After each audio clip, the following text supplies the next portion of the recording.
Hey everyone, welcome to the Burnt Brass Homestead channel. There was a chemical dust released in Martinez, California that I do not believe got a lot of attention. The incident happened last Thanksgiving, but residents are still feeling the impact of it. How? Well, recently residents were warned not to eat the food grown in their exposed gardens after the Martinez Refining Company released 20 tons of metal-laden dust throughout the community. Residents noticed the dust on their cars and other surfaces.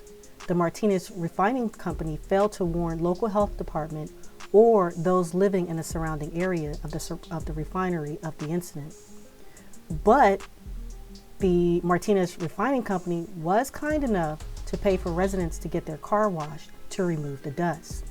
It took a local reporter to break the news before it got attention from local health officials. The Martinez Refining Company originally stated the dust was non-toxic. However, it was later identified that the dust contained aluminum, barium, and chromium, as well as other types of metal. Exposure to these heavy metals have been linked to nausea, vomiting, respiratory issues, immune system dysfunctions, cancer, and even death. However, I have not found any reports of anyone being ill from this particular incident. From what I found thus far, the current solution is for residents to remove several inches of the topsoil and replace it with clean soil should they desire to plant gardens. This could prove quite an undertaking depending on the size of one's garden. Furthermore, it didn't seem like any other instructions were provided, as one resident was interviewed and mentioned she had no idea where to take the contaminated soil, and that she didn't want to take it to a local dump site and fears it might end up in someone else's yard. But it does bring up a good question for gardeners who live near chemical facilities or near railroads that transport dangerous substances or chemicals, where derailments could occur, like what happened in East Palestine, Ohio.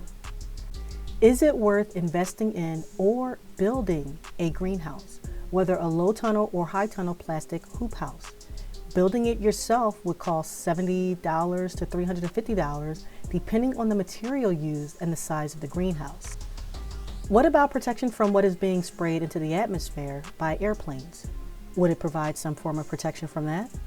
Now granted, you still have to worry about the source of the water you're using to water your garden and making sure that it is clean. There are many positives for having a greenhouse.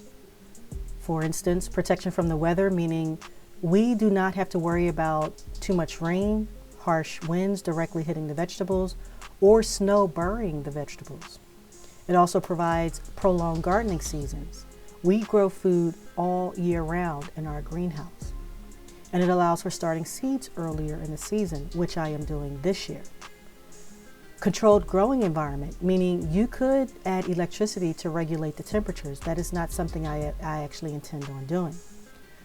Protection from chemicals. Maybe you have a neighbor that sprays some type of pesticide or other spray that is damaging to your organic garden. Closing the greenhouse for a period of time to ensure no chemicals get on your vegetable is a wonderful option. But what about protection from what they spray in the sky or from chemical dust released into the air?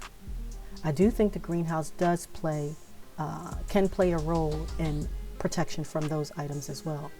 So, is it worth people who live near areas where the air can be polluted temporarily to have some sort of greenhouse for protection? Tell me what you think in the comment section. Thanks for watching.